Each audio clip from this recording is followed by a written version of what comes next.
Vous êtes-vous déjà demandé d'où vient cette eau que vous consommez en Crau et aux alentours? Eh bien c'est moi, la nappe de la Crau, qui fournit l'eau potable indispensable à 270 000 habitants. Je sers aussi à l'irrigation des vergers, des cultures maraîchères et j'approvisionne en eau certaines industries et activités stratégiques telles que les zones militaires et industrialo-portuaires. Même si on ne me voit pas, je suis présente sous vos pieds, sur les 550 km² que couvre la Crau entre Alpilles, Rhône, Étang de Berre et la mer. La nappe de la Crau se loge dans les alluvions caillouteuses, déposées par la Durance entre moins 12 millions d'années et moins 10 000 ans. Ces cailloutis renferment une nappe phréatique d'environ 550 millions de mètres cubes, située en moyenne à 10 mètres de profondeur. La nappe s'écoule depuis le seuil de Lamanon au nord-est, en direction d'une vaste zone d'exutoire principale au sud-ouest. Ces marais sont constitués de lorons, puits naturels alimentés par l'eau de la nappe. La nappe continue ensuite son chemin vers la mer, en passant sous une couche de limon récent qui forme le delta du Rhône, communément appelé la Camargue. Au-delà de cette limite, l'eau douce de la nappe se mélange avec l'eau de mer et devient saumâtre. Je suis alimentée à 30% par des précipitations locales, mais surtout à 70% grâce à l'infiltration des eaux d'irrigation des prairies de foin de Crau.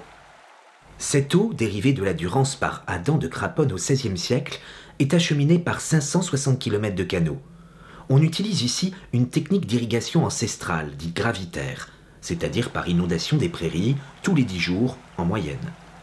Le fourrage ainsi produit bénéficie de la seule appellation d'origine protégée, destinée à l'alimentation du bétail. Aujourd'hui, je suis plutôt en bonne santé, mais de nombreuses menaces me guettent.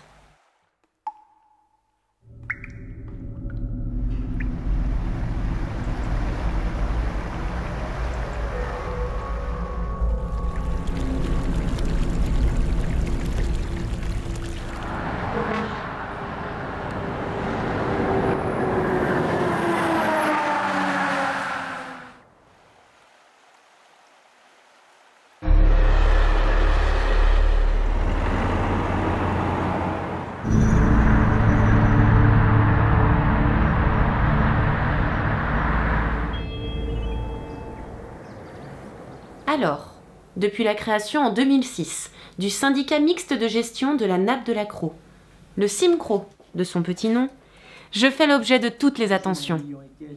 Élus, ingénieurs et techniciens m'examinent sous toutes les coutures. Le CIMCRO est un établissement public local en charge de la gestion globale de la nappe.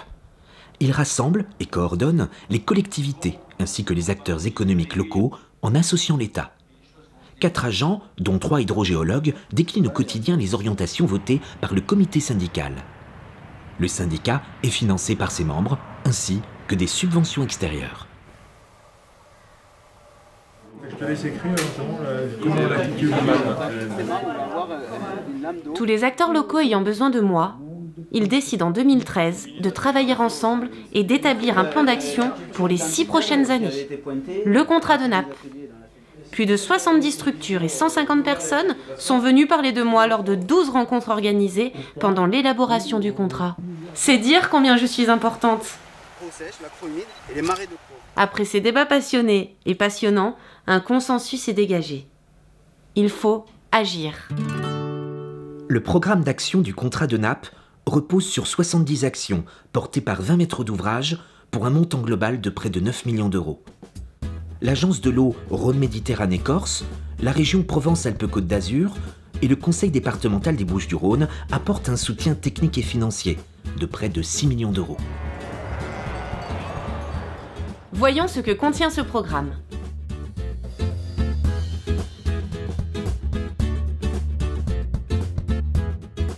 Intégrer la nappe dans l'aménagement du territoire. Connaître les zones à préserver en priorité. Porter à connaissance des élus et des aménageurs l'intégration de l'eau dans l'urbanisme. Accompagner la mise en place du dispositif éviter, réduire, compenser dans les projets. Maintenir l'équilibre quantitatif. Suivre l'évolution du niveau de la nappe et disposer des outils d'alerte nécessaires. Mieux connaître les prélèvements et les forages. Économiser l'eau. réduire les fuites sur les réseaux d'eau potable et réaliser des schémas directeurs.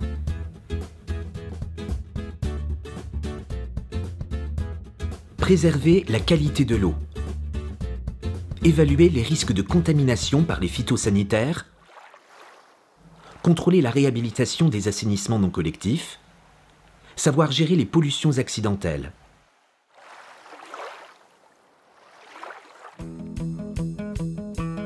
Asseoir une gouvernance opérationnelle de l'eau. Coordonner la mise en œuvre des actions du contrat. Suivre et évaluer les résultats des actions. Mettre en œuvre les outils de gouvernance adaptés. Cultiver l'identité de l'accro. Bâtir une stratégie de sensibilisation à la préservation de la nappe. Créer des outils de communication correspondants. Sensibiliser aux économies d'eau. Un contrat de nappe pour moi, pour toi, pour nous. S'engager dans le contrat de nappe de l'accro, c'est préserver l'eau ensemble pour l'avenir de chacun. N'attendons pas que le puits s'achève pour prendre